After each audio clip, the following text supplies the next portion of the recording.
The playoffs are here, and you can predict the action all the way to the finals with FanDuel Predicts. Predict the spread, the total points, and even the game-winning moments that make the playoffs. Sign up and get a $25 bonus with FanDuel Predicts. Offered by FanDuel Prediction Markets, LLC, a registered futures commission merchant. 18-plus bonus is non-withdrawable and expires 7 days after receipt. Trading derivatives involves significant risk and may not be suitable for all investors. Manage your activity with their consumer protection tools. Restrictions apply. See terms at FanDuel.com/predicts/bonus-offer-terms. LinkedIn is pretty amazing at helping you grow your small business. We cannot stop your new clients from emailing you at 3 a.m. We can help you sell, market, and hire in one place. We cannot help you be in 3 places at once. And while we can't help you organize your calendar, LinkedIn can help you land more clients so you have a calendar to organize. Grow your small business on LinkedIn. Learn more at linkedin.com/smallbusiness. Rich Lowry is the editor of the National Review.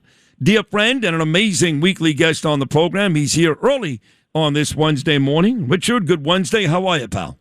Good, Sydney. How are you? I'm good. I like what I saw in Texas last night. It is, I know we keep talking about this every week, whether it's Indiana, those 5 legislators, whether it's Cassidy in Louisiana. Last week it was Massey in Kentucky. And last night it was Cornyn, who's not a bad guy. He's nothing like Massey or Rand Paul or any of those idiots. He's not. But for whatever reason, President Trump attached his horse to Ken Paxton. Huge race. $130 million they spent on that race. Paxton spending by far the least compared to Tallarico and, of course, Cornyn.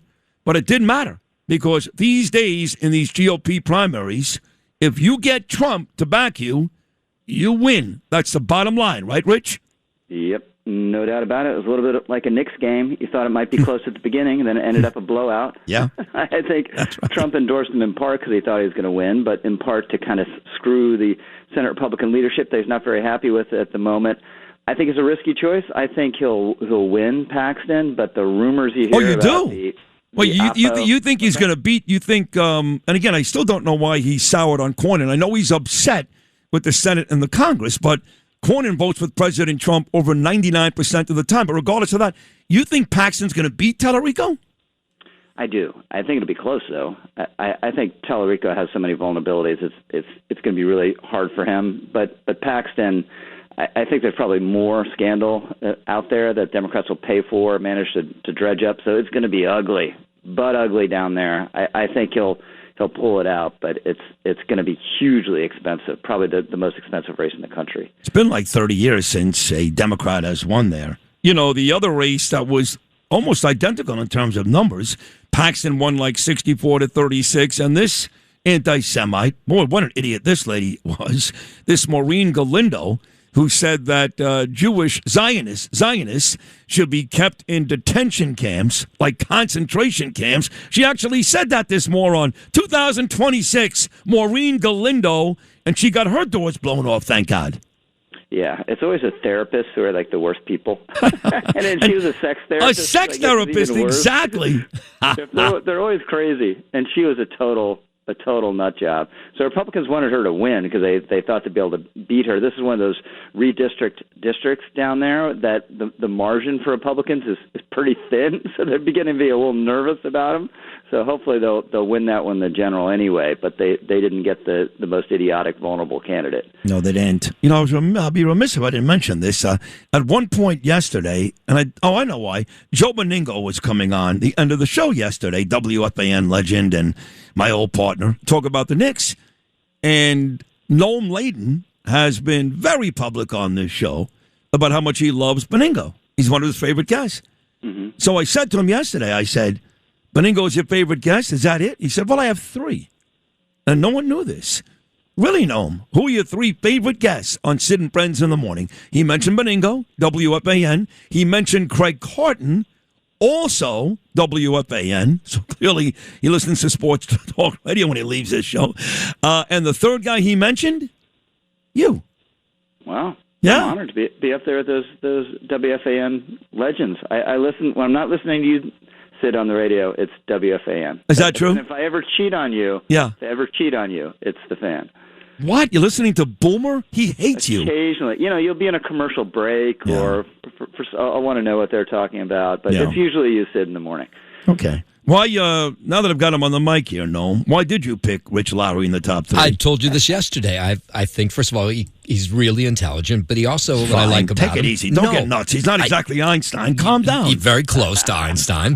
And he's sensible. That's what I like about him. He's all those things. Yes, he's very sensible. I agree. I love this guy. He's been on this show for a long time. We've been friends for a long time. I do have a question from a dying patient at a hospital not far away. Pete Morgan, he's not dying, thank God. But he did say, I have one question for Rich Lowry, Mr. Peerless Spoilers.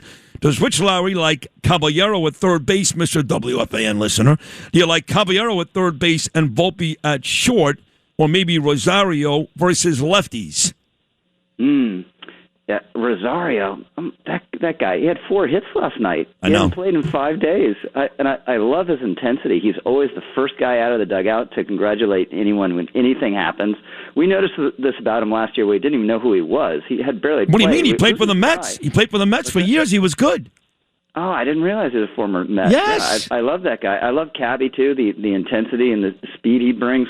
So if Volpe can hold his own, it's a very small sample size, but if he plays the way he has the last 10 days, I think that'd be great. I love McMahon as a guy, and I love the defense. It's just the offense is pretty brutal. It's gone. He can't hit. This is the editor of the National Review, Rich Lowry, who is on this show and does a lot of political podcasts, but in his dreams wants to be hosting the afternoon show with WFAN, sitting right there with Craig Carter.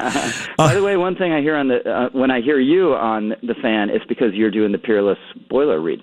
Yes, they still do those, thanks to Pete Morgan, every Giant game. And I have to tell you, spending like 20 years down in Florida, almost every week I would get a text, oh, my God, you're back at the Fan. I'm like, no, I taped that 25 years ago. But I was on the Fan relatively recently when I made the switch from the Mets to the Yankees on the way to Yankee Stadium. Craig had me on, Craig and Chris Mack. Yes, I was on recently. What was his take on it? Oh, he started many years ago, Craig. He's famous for this. He started the church Met bands that turned to Yankees. So he he did this during the Yankee Philadelphia Philly World Series. To your savior on this. Yeah. I'm still a Yankee guy. I did go to the Met Yankee game. I did spend time in the box with Steve Cohen. He's a lovely guy, the Mets owner. Lovely guy. Did he work you or just a soft sell? Nah, he was nice. He didn't really work me, and neither does Randy Levine, but I'm a Levine guy and a Yankee guy, and that's not going to change.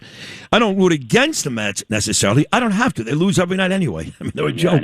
They've lost 5 straight. They kind of creep up towards 500. You get like just 5 games under, then you have a month or two to get to 500, and then you're in the wild card chase, but they're still 10 under. They lost 5 straight. They got swept by the Marlins, and they're in jeopardy of getting swept by Cincinnati later on today as well. So they're still a very bad baseball team.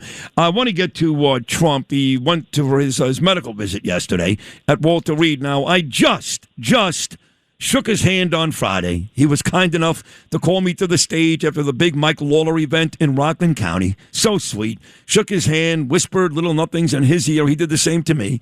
And I've still yet to share what we told each other, but that's fine. But he looked great to me. He looked fine. Yet the media is talking about, I guess, he's got his hands are discolored. He's got swollen legs. I don't know. He says it went great at Walter Reed yesterday. Do you think there should be any concern about this guy's health? No, I don't think he's ever going to die. Thank God. I think he's strong as an ox. Now, I haven't been around him as much as you have, but the last time I shook his hand, I was like, oh, my God, this guy is as strong as an ox. Yeah. So and he has an indomitable will. So he's going to live to be 100, truth socialing the whole time. I hope so. God, I hope so. Although, again, almost every day, one of his big supporters comes to me, and they say, Sid, I listen to you every day, and you're right. You've been saying he's stuck in Iran. I mean, what are we doing? The Strait is still not really open, and they're going to have a hard time getting to that enriched uranium unless they put boots on the ground. That'll result in American deaths. Then you get the whole regime thing and who's in charge. And it just seems to me that part of the reason why President Trump seems to be very patient is because we're stuck. Now, I've said that on this show for about a month. Guests have said it. Trump supporters get angry every now and then, but it's looking more and more like I'm right every day, no? Yeah, we actually used that phrase in our editorial on You it did? yesterday at National Review. We're stuck. Yeah. Did you credit me? That's You a great son thing of a Rosenberg bitch. says. Yeah, because, everybody else uses the word stalemate. That word Yeah. stalemate is everywhere. I was the first to say on this show over a month ago, we're stuck. Yeah, so he clearly doesn't want to bomb them again. One, because the politics aren't great. Right? It wasn't a popular war to begin with. It's not popular now. We're running out of precision munitions, and then you have the Gulf Arab states that are worried we can't protect them. Now, I don't think the Iranians want to get bombed again, so I think that's kind of the predicate for a deal. But I don't know. Every time he says we're real close to one, it doesn't happen, so maybe it will. I think if it does, we'll end up just trading the blockade for the Strait, and then the nuclear thing will be a jump ball still. Right. So I don't think it's a great situation. It's not. It's funny, too, because they still call it a ceasefire, yet we fire at each other all the time. Supposedly we're acting in self-defense. And then you've got the Israeli-Lebanon ceasefire, and Israel yesterday leveled a whole bunch of Hezbollah, which I'm happy to see, in Lebanon. I've never seen ceasefires with this much activity, have you? No, yeah. It's a highly technical ceasefire. A couple love taps, as Trump says, here or there. So I think the thing that would be transformative is if we could just reopen the Strait. But clearly that's a difficult, protracted operation, risky operation that Trump doesn't want to do either. So, again, we're stuck. We are stuck. How do you feel about the midterms right now? Same. Republicans will lose the House. I think they'll. You're sure of hold that? the Senate. I'm positive of that. You're positive? Oh yeah. You would bet you'd pay the whole bill at Kalari with me? Yeah. Yeah, absolutely. Wow.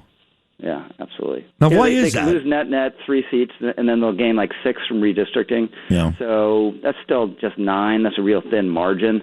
Now, there's not as many seats to play with as there used to be because both sides have gerrymandered so much over the years. But I think they'll definitely lose 9 seats or whatever it is. And then they need to hold the Senate. Losing the Senate would be a total debacle. What's your prediction there?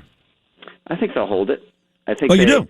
Yeah. So if you assume the Nazi tattoo guy wins in Maine, which I hate that guy. He's gonna Graham Plattner. That asshole's gonna win.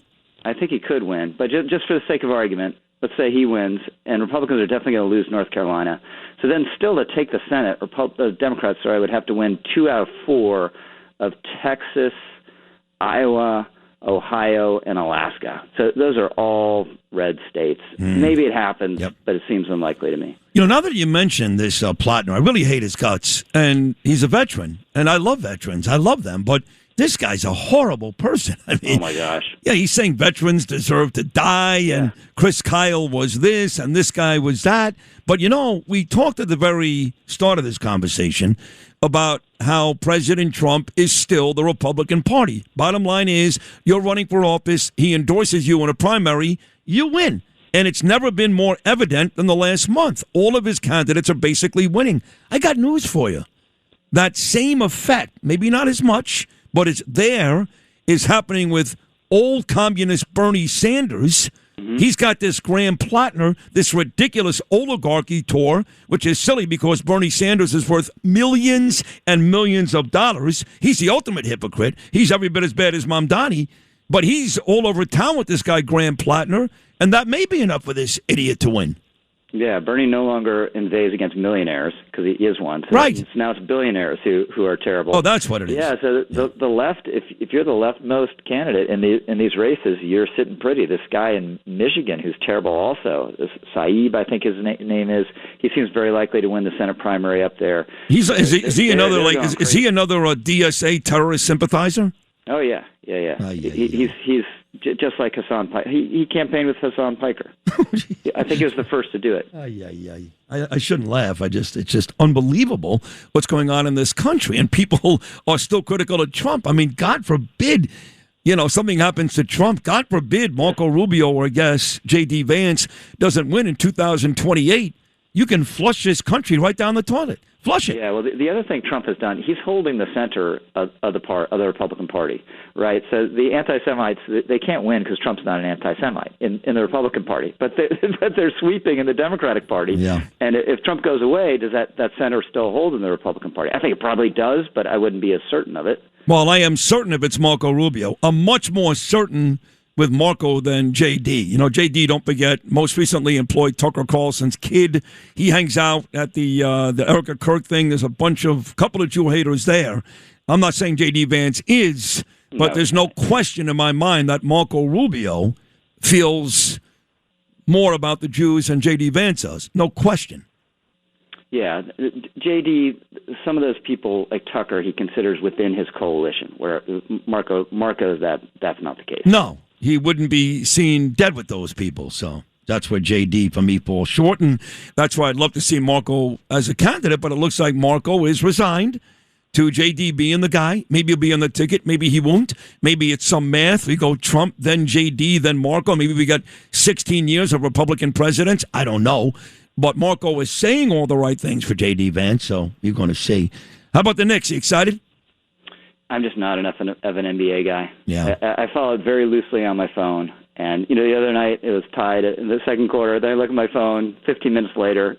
They were killing 24-point lead. It's unbelievable. So were you like Peter King, for example, who joined me later? At one point he was an NBA fan, NFL fan, and he stopped because the players turned out to be anti-American and anti-Semites and just horrible people.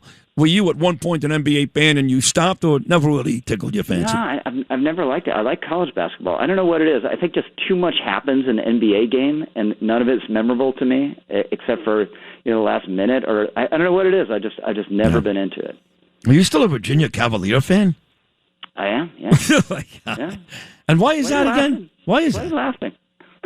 I don't know. It's just the football team was pretty good last year, and the basketball team is revived. Yeah. And the baseball team is great, lacrosse and all that. You went there, right? Yeah, I did. It's a very good school. Academically, it's one of the great schools. Sports-wise, they're just okay. They're not anything special. It's a gorgeous place. It is gorgeous. That I agree with. And you're gorgeous too, Rich Lowry. And thank you for hopping on this morning. I always love having you on. This morning. We'll see you, Rich. Great job as always. Talk soon. There he is, the editor of the National Review and one of Noam Layden's 3 favorite guests and one of mine as well. He's really great. Our good friend, Rich Lowry, breaking down a lot of important stuff. Thanks for listening to Sid and Friends in the Morning. You can hear Sid and Friends in the Morning weekday mornings at 6. If you like the podcast, share it with your friends and listen anytime at WABCRadio.com and download the WABC Radio app. Hit that subscribe button on all major podcast platforms. Plus, follow WABC on social on Instagram, TikTok, Facebook, and X. See you next time for a new episode so you never have to wonder. What the heck is going on here?